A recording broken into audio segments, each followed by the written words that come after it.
السلام علیکم دوستوں، میں اور آصف آپ کے سامنے ہیں اور ہم آج بات کرنے والے ہیں آج میڈیا میں جو اتنی تیزی سے چینجز آ رہی ہیں. ہمیں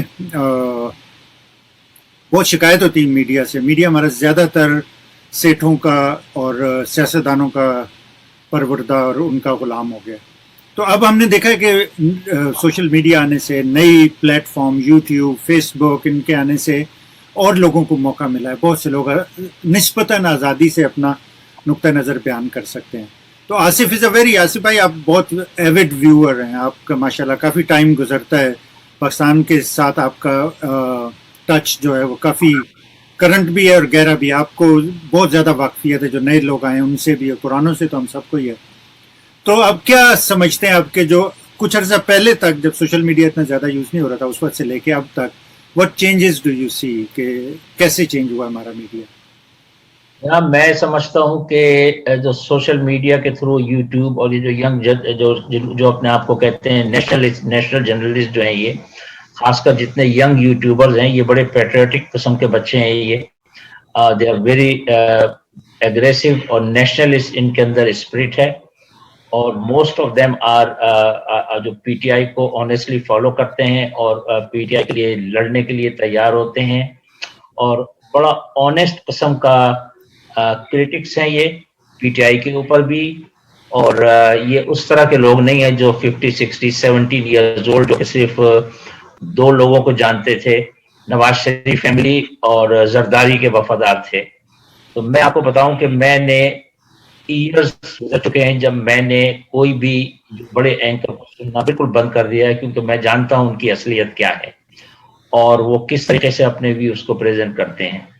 تو میں جتنے بھی ینگ جرنلسٹ ہیں، میں اگر نام لینا شروع کروں تو بڑی لمبی لسٹ ہے، اور اس کے اندر کچھ ینگ کے علاوہ کچھ ایسے بھی لوگ آئے ہیں جو بڑے سیزن قسم کے ہیں، لیکن کیونکہ وہ بڑے امپارشل قسم کے ویو دیتے ہیں تو میں ان کو تقریباً روزانہ میرا جو ویو ہے اور almost 9 to 10 hours every day میں کریزی قسم کا واچ کرتا ہوں. ان ینگ یوٹیوبرس کو میں واچ کرتا ہوں اور میں بڑا اپریشیٹ کرتا ہوں اور ان سب کو. تو اگر آپ کہتے ہیں تو ان کے نام بھی لے سکتا ہوں. میں صدیق جان سے میں نے شروع کیا تھا. ابھی چلتے ہیں آگے، پھر نام آتے جائیں گے ان کے. دیکھیں، ہوتا یہ ریاست کے 3 ستون ہوتے تھے پہلے، جس میں عدلیہ، ہماری جو کورٹ کا جتنا بھی سسٹم ہے، اس کے علاوہ مقننہ جو ہماری لیجسلیشن اسمبلیز ہیں، سینٹ اور قومی اسمبلی، اور اس کے علاوہ انتظامیہ جو ایگزیکٹو ہے، ایڈمنسٹریٹو، جس کے ہیڈ وزیر اعظم ہیں. عدلیہ کے ہیڈ ہمارے سپریم کورٹ کے چیف جسٹس ہیں، اور لیجسلیچر مقننہ کے ہیڈ ہمارے جو ہیں وہ اسپیکر اسد قیصر ہیں. ٹھیک ہے.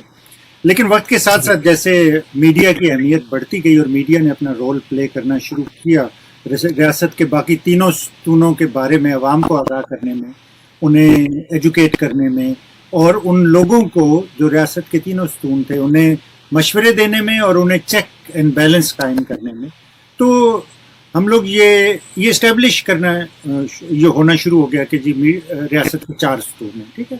اس میں اب ہمارے جرنلزم یا صحافت بھی شامل ہوگی. ٹھیک ہے. پاکستان چونکہ خدا داد ملک ہے اور دنیا میں اس کی کوئی اور مثال نہیں ہے، تو ہماری ریاست کے 5 ستون ہیں. 5ویں ستون کو ہم سب جانتے ہیں، وہ انویزیبل ہے، جس کا کوئی نام نہیں لیتا، لیکن یہ کہ وہ بہت اہم ستون ہے. بہرحال اس وقت تو ہم ابھی چونکہ صحافت کی بات کریں تو اب لفظ سے اب آپ دیکھتے ہیں جی، صحافت صحیفہ لکھنے کو کہتے ہیں. ٹھیک ہے. صحیفہ جو ہے ابھی تک ہم پیغمبرانہ سمجھتے ہیں کہ جی یہ ایک انتہائی مقدس اور اہم فریضہ ہے. صحیفہ یا ڈائری جسے آپ سمجھ لیں یا جرنل سمجھ لیں، جرنلزم کیونکہ کہتے ہیں، تو جرنل لکھنے والے کا بہت اہم مقام ہوتا ہے. اب وہ کیا ہوا؟ ایک طرف تو میڈیا ہے. ٹھیک ہے نا. میڈیا پہلے ہمارے پاس پرنٹ میڈیم ہوتا تھا، کنونشنل جسے میڈیم کہتے ہیں ہم لوگ، پھر ریڈیو، پھر ٹی وی، پھر اس کے بعد پھر کمپیوٹر اور ویب کے آنے سے ہمارے پاس الیکٹرانک میڈیا آ گیا، سوشل میڈیا. اب بہت سے ہمارے پاس اسپیکٹرم ہو گئی ہے. پرنٹ میڈیا کی اہمیت ہو سکتا ہے کچھ کم ہوئی ہو لیکن ختم نہیں ہوئی. ٹھیک ہے نا. تو وہاں کے بھی بے شمار صحافی ہیں. اور پاکستان میں جیسے صحافت کا ماڈل کام کرتا ہے وہ یہ ہے کہ آپ انتہائی امیر 1-2 کو چھوڑ کے، 1-2 گھرانوں کو سمجھ لیں یا 1-2 اداروں کو چھوڑ کے باقی سب کے لیے آپ کو انتہائی امیر، موسٹ لائکلی اسمگلر، اور اس میں بھی ہیروئن کا اسمگلر ہونا جس میں آپ کا اتنے بے تحاشا پیسے ہوں. تو آپ 2 چیزیں کرتے ہیں. پہلے یہ ہوتا تھا کہ جب ضیاءالحق کے ٹائم پہ آپ کے پاس پجیرو ہونا ضروری ہوتا تھا، آپ انفلوئنشل پرسن ہوتے تھے، آپ ڈرگ پیڈلنگ اور ڈرگ کا سارا اس وقت چونکہ بہت زیادہ ہماری سوسائٹی میں شروع ہو گیا تھا، وہاں سے وہ کرتے تھے. پھر آہستہ آہستہ آہستہ بڑھ گیا، پھر پجیرو سے لینڈ کروزر پہ آ گیا. سب ان اسمگلروں نے ٹی وی چینل بھی لے لیے اپنے، اور انہوں نے اپنے اخبار بھی بنا لیے، اور انہوں نے اپنی یونیورسٹیاں بھی بنا لی. تو اچھا، اب آپ ہسٹورک پرسپیکٹو میں جائیں. جی جی پہن لیا. ہاں جی جی بالکل بالکل. اچھا، اب یہودیوں کو دیکھیں. یہودی کچھ لاکھ یہودی ہیں پوری دنیا میں، لیکن انتہائی مؤثر ہے ان کا طبقہ اور ان کا نظام جو ہے بہت مؤثر ہے. ٹھیک ہے نا. اس کی وجہ یہ ہے کہ وہ 4 چیزیں ہیں، 3 سمجھ لیں لیکن 4 کہنا اس میں زیادہ مناسب ہوگا کہ انہوں نے ان 4 چیزوں کو پوری طرح سے ڈومینیٹ کیا ہوا ہے. جس میں سب سے پہلے فائنینشیل سسٹم ہے. جتنا بھی اقتصادی نظام ہے، فائنینشیل سسٹم کو انہوں نے قابو میں کیا ہوا. ٹھیک ہے. اس میں موسٹ امپورٹنٹ بینکنگ ہے. بینکنگ دنیا میں کہیں بھی دیکھ لیں اس کے تانے بانے. ایون جو آپ ابھی آج اسلامک بینکنگ کے نام پہ جو چورن بیچ رہے ہیں، اس کے بھی تانے بانے پیچھے جا کے یہودیوں سے ملتے ہیں. بالکل بالکل، ایبسولوٹلی یو آر رائٹ. اس کے بعد پھر جناب بینکنگ ہو گئی، اقتصادی نظام ہو گیا آپ کا. تعلیمی جتنے بھی آپ کے دنیا کے انفلوئنشل انسٹیٹیوشن ہیں، وہاں پہ آپ دیکھیں گے کہ یہودیوں کا بہت اسٹرانگ ہولڈ ہے. اور اگر آپ نے، میں پچھلے 25-30 سال میں دیکھ رہا ہوں کہ آپ نے اگر یہ پروسیس فالو کیا ہو تو یہودیوں کے بعد سب سے زیادہ وہاں پہ انڈینز آ رہے ہیں. انڈینز میں چونکہ ہندوؤں کی تعداد زیادہ ہے اس لیے زیادہ وہ لوگ ہیں، وہ ایگزیکٹ سیم پیٹرن فالو کرتے جا رہے ہیں. پاکستان میں ہمارے جو کرتا دھرتا بیٹھے ہوئے یا جو لوگ ہیں، ان کو پتا ہے کہ باہر کے ملکوں میں انڈین جو ہیں کس طریقے سے چھا رہے ہیں، کس طریقے سے ان کے انفلوئنس ہے. چاہے وہ امریکہ میں دیکھیں، آپ یورپ میں دیکھیں، وہاں پر بھی جو ہے وہ انڈین جو ہے کس طریقے سے کلوز گورنمنٹ میں گھسے ہوئے ہیں. کانگریس مین امریکہ میں کئی ایک انڈین ہے.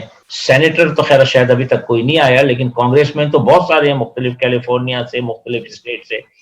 آپ سوچ سکتے ہیں کہ کس طرح انفلوئنس کرتے ہیں وہ اپنے ملک کو. چاہے وہ رہتے یہاں کے ہیں، لیکن وفاداری ان کی بیسیکلی امریکہ سے بھی ہے ڈیفینیٹلی، جہاں سے وہ ووٹ لیتے ہیں. لیکن ان کے دل میں ایک محبت جو ہوتی ہے نا اپنی مدر لینڈ کی، وہ کبھی نہیں جا سکتے کسی صورت میں بھی.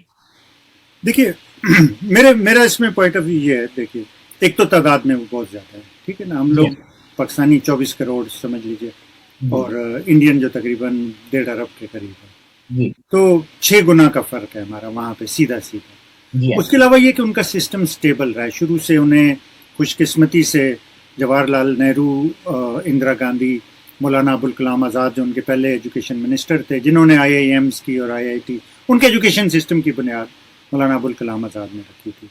ہمارے پاس بھی بے شمار آئے مولانا آئے، لیکن وہ ان کی پرائرٹیز ڈفرینٹ تھیں. پہلی بات تو یہ کہ وہ پاکستان کے مخالف تھے شروع سے. ٹھیک ہے. دوسرا یہ ہے کہ وہ عصر حاضر کے سارے تقاضوں کو انہوں نے بھلا دیا. انہوں نے صرف ہمیں واپس کھینچنے کی کوشش کی مڈل ایجز میں. یہ نہیں سوچا کہ اسلام مذہب کی طرف زیادہ ہر آدمی نے مذہب کو آگے بڑھایا. لیکن یار مذہب نہیں ہے نا یہ. مولانا ابوالکلام آزاد انتہائی مذہبی انسان تھے، لیکن اسلام از اے پروگریسو اینڈ لبرل مذہب. ٹھیک ہے نا. اسلام آپ کو یہ نہیں کہتا کہ آپ پیچھے چلے جائیں. لیکن ہمارے مولوی جو ہیں وہ مولانا فضل الرحمان کہتے ہیں ہم کوئی نصاب نہیں لانے دیں گے، نصاب تعلیم میں کوئی تبدیلی نہیں لانے دیں گے. آپ دیکھیے، آپ کو یاد ہوگا مسلمان ایک زمانے میں عروج ہوتا تھا جس کے ہم قصیدے پڑھتے نہیں تھکتے. ٹھیک ہے. بالکل بالکل. بنو امیہ، اس کے بعد بنو عباسیہ، پھر خلافت عثمانیہ.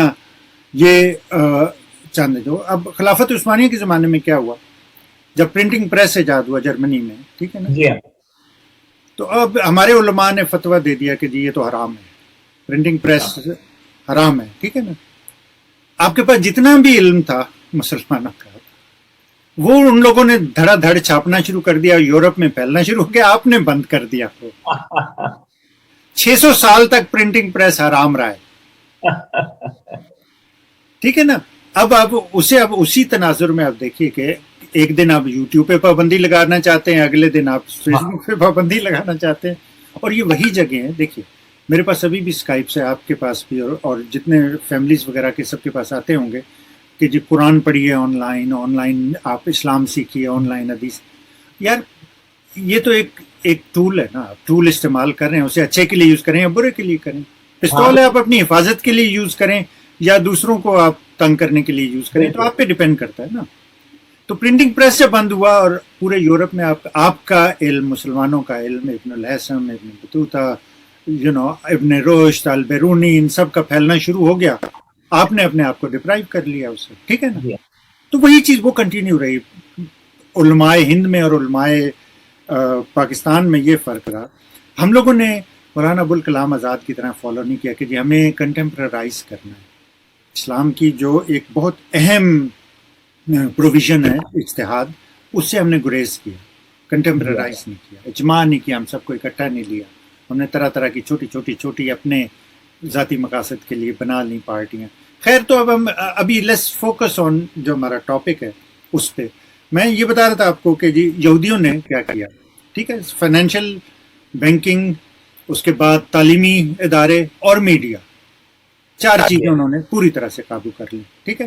تو اس لیے وہ ڈومیننٹ ہے. چند لاکھ ہونے کے باوجود 1.5 ارب مسلمانوں سے وہ زیادہ ان کا انفلوئنس بھی آ رہا ہے. کیونکہ ہم نے ٹاپک ابھی شروع کیا ہے اور وہ کنٹینیو رہے گا. تو اگر ہم اس کو یہ کہیں کہ ہماری یہ ویڈیو تھی, یہ والی ویڈیو تھی, یہ انیشل ویڈیو تھی, اس کو ہم کنٹینیو کریں گے.